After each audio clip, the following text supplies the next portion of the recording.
The United States Agency for International Development, or USAID, has long stood as a beacon of hope in a turbulent world. Founded in 1961 by President John F. Kennedy, its mission was clear: to combat poverty, promote democracy, and foster global stability. For decades, USAID has been at the forefront of humanitarian efforts, providing critical aid to nations in need. From disaster relief to agricultural development, its impact has been undeniable. However, the agency now faces an unprecedented challenge, one that threatens to unravel its legacy and reshape the landscape of American foreign policy. The arrival of the Trump administration brought with it a wave of change, and USAID found itself caught in the crosshairs. On January 20th, 2025, President Trump announced a 90-day freeze on all foreign assistance, including USAID programs. This decision sent shockwaves through the international community, leaving aid workers scrambling and beneficiaries in a state of uncertainty. The freeze signaled a dramatic shift in American foreign policy, one that prioritized domestic interests over global engagement. The impact of the freeze was immediate and far-reaching. Critical programs providing food, water, and medical supplies were put on hold, leaving vulnerable populations at risk. The suspension of HIV/AIDS prevention and treatment programs in sub-Saharan Africa, a region heavily reliant on USAID support, sparked particular concern.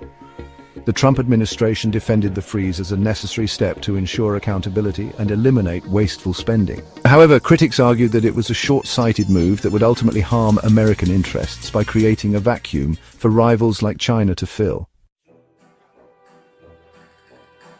The decision to freeze USAID's funding ignited a firestorm of controversy in Washington and beyond. Democrats were quick to condemn the move, accusing the Trump administration of abandoning America's moral obligation to assist those in need. They argued that the freeze would not only harm vulnerable populations but also damage America's reputation as a global leader. Republicans, on the other hand, largely supported the president's decision, echoing his calls for greater scrutiny of foreign aid spending.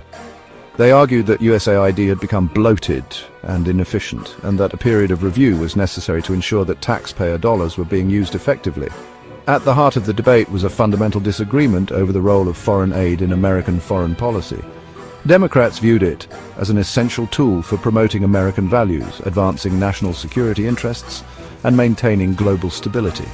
They argued that investing in development and humanitarian assistance abroad ultimately made America safer and more prosperous at home. Republicans, however, tended to view foreign aid with skepticism. They argued that it was often ineffective, subject to corruption, and a drain on the American taxpayer. They favored a more transactional approach to foreign policy, one that prioritized direct benefits to the United States over altruistic endeavors. The impact of the USAID freeze was felt most acutely in the developing world, where millions of people rely on American assistance for their survival. In sub-Saharan Africa, a region grappling with poverty, disease, and conflict, the suspension of USAID programs had devastating consequences. Health clinics were forced to turn away patients, farmers lost access to vital agricultural inputs, and children went hungry. The freeze threatened to unravel years of progress in the fight against poverty and disease, leaving a trail of human suffering in its wake. The ripple effects of the freeze extended far beyond the immediate suspension of programs. The uncertainty surrounding USAID's future created a climate of fear and anxiety among aid workers, many of whom faced the prospect of losing their jobs. Local partners who relied on USAID funding to implement projects on the ground were left in limbo, unsure whether they could continue their work. The freeze also had a chilling effect on civil society organizations, many of which depended on USAID grants to promote democracy, human rights, and good governance. The sudden withdrawal of American support left these organizations vulnerable to pressure from authoritarian governments and threatened to erode fragile democratic gains. As the 90-day freeze came to an end, the future of USAID remained shrouded in uncertainty. The Trump administration had yet to announce its long-term plans for the agency, leaving many to speculate about its fate. Some observers believed that the freeze was merely a prelude to a complete dismantling of USAID, a move that would mark a radical departure from decades of American foreign policy. Others speculated that the administration might seek to merge USAID with the State Department, a move that critics feared would politicize aid and undermine the agency's operational independence. The fate of USAID had become a litmus test for the Trump administration's approach to foreign policy, pitting those who favored a more isolationist America First agenda against those who believed in the importance of American global leadership.